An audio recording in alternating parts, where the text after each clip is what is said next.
di kolbu itu muncul kezuhudan. Nah, sekarang kita langsung masuk. Jika muncul kezuhudan, maka orang itu nanti akan suka puasa. Jadi puasa itu efek warid yang datang ke kolbu. Apa arti warid? Anugerah rohani datang ke kolbu.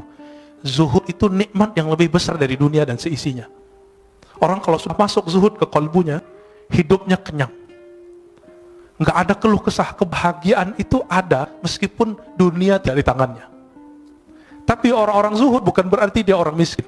Banyak orang miskin cinta dunia, tiap hari mikirin gimana makan. Berarti dia belum zuhud. Jadi rugi dua kali, udah miskin nggak zuhud. Orang kaya itu paling bisa zuhud karena dunia sudah di tangan. Tapi kalau kolbunya tidak dapat zikir kolbu, jadi kolbu itu punya zikir. Zikir lidah la ilaha illallah, subhanallah. Zikir kolbu Allahu Hayy Qayyum, Asmaul Husna, itu zikir kolbu. Dan ini harus diambil dari ahlinya. Sebagaimana kalau kolbu kita sakit, kalau badan kita sakit, kita datang ke dokter. Dan masalah kita semua apa? Masalah kita cuma satu, kita nggak adil dengan kolbu. Giliran sakit badan, ya repot kemana-mana. Ini virus corona aja udah rame kemana-mana ya. Tapi kalau ada virus kolbu, nggak rame. Udah berapa tahun nggak khusyuk? Udah berapa tahun tidak menikmati baca Quran? Kok nggak datang-datang ke ahli kolbu? Waras nggak sih? Itu adil nggak? Ini yang disebut innallaha yuhibbul muqsitin. Maka Allah sebut orang-orang yang berilmu yang adil itu qaiman bil qist. Orang-orang yang berilmu itu dia betul-betul adil terhadap dirinya. Kita nggak adil.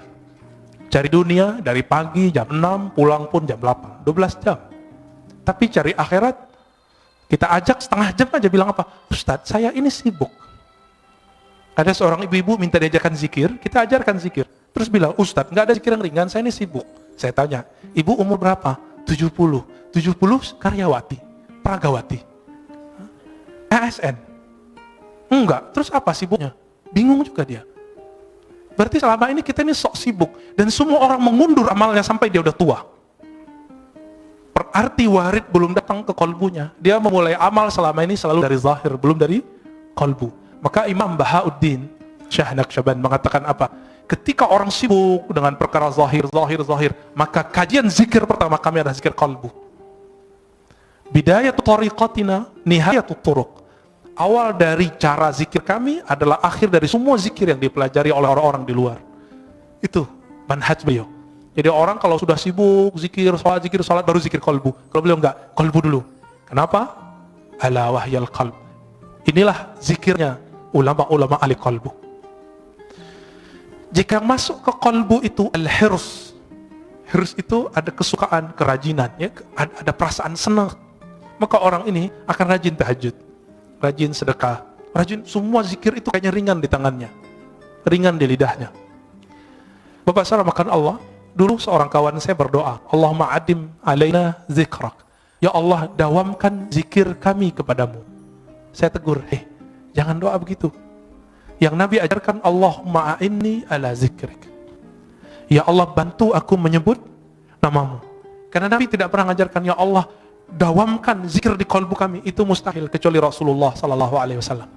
Dalam sholat pun kita masih ingat selain Allah Ta'ala. Jika yang datang di kolbu itu syauq, rasa rindu yang dalam, maka orang ini biasanya zikirnya mulai bergerak. Nah, zikir ini yang jarang datang ke kita. Minimal gerak matanya nangis, itu zikir rindu. Jadi rindu itu datang dulu ke kolbu, baru saat dia berzikir ada rasa nangis. Bukankah sebagian bapak ibu ketika mendengarkan imam kita tadi sholat teringat mana? Sudais, ya. Semoga Allah muliakan beliau. Amin. Kita teringat itu. Bagi mereka yang punya pengalaman sholat di belakang Sudais, dia rindu, dia bisa nangis. Itu baru rindu dengan imam dunia. Imam sholat di Mekah. Bagaimana dengan imam al-a'immah Sayyidina Rasulullah SAW. Maka orang ini saat mengatakan Allahumma salli ala Sayyidina Muhammad, air matanya pasti mengalir. Itu yang disebut dalam syair-syair Hisan bin Sabit, kullul qulub, semua kalbu itu rindu kepada Nabi. Tapi bukti rindu itu hanya satu, dumu'ul ain. Ketika air mata itu berkaca-kaca, ketika air mata itu mengalir. Atas dasar itulah ulama kita punya majelis khusus namanya majelis salawat, karena itu majelis kerinduan. Imam Ibn Arabi yang disesatkan orang di zamannya, dia jauh dari semua kesesatan itu, karena beliau ahli hadis. Saya S1 meneliti beliau. Ibn Arabi menulis kitab Tarjumanul Ashwaq. Sebelumnya beliau seorang ahli hadis, meriwayatkan hadis dengan sanad sendiri sampai ke Rasulullah. Berguru kepada Imam Bukhari di zamannya, namanya Ibnu Asakir, dan Imam Muslim di zamannya, yaitu Imam As-Silafi. Imam Ibn Arabi menulis Tarjumanul Ashwaq, terjemahan para perindu, qalbu yang merindu. Dan salah satunya di situ ada kerinduan kepada Rasulullah sallallahu alaihi wasallam. Orang yang rindu kepada Rasulullah pasti dia rindu kepada orang yang membuat dia rindu kepada Rasulullah. Siapa yang mengajarkan kita rindu kepada Rasulullah? Guru-guru kita. Guru-guru ini yang mengajarkan rindu. Maka rindu kepada Rasulullah itu bersanad. Ini yang Nabi katakan, tuba liman ra'ani wa amana bi. Tuba liman ra'ani wa liman ra'a man ra'ani. Beruntung orang yang memandangku. Kalau nggak ketemu aku, dia ketemu murid-muridku atau murid dari muridku. Ini yang disebut tuba. Bagaimana Bilal ibn Rabah ketika Omar datang ke Damaskus, Bilal dipanggil, wahai Bilal, kami rindu Rasulullah. Apa kata Bilal? Lalu apa yang harus kau lakukan? Kata Omar, tolong engkau azan, ingatkan kami kepada azannya di zaman Rasulullah SAW. Lalu dia azan.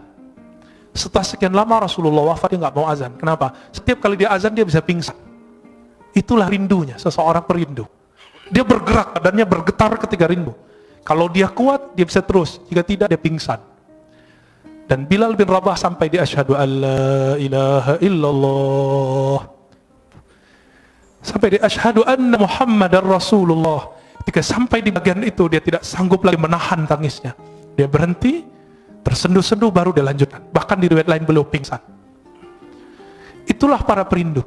Makanya zikirnya para perindu itu ada 3. Jika di mata dia menangis, jika di tubuh dia bergerak, jika tidak kuat maka dia pingsan.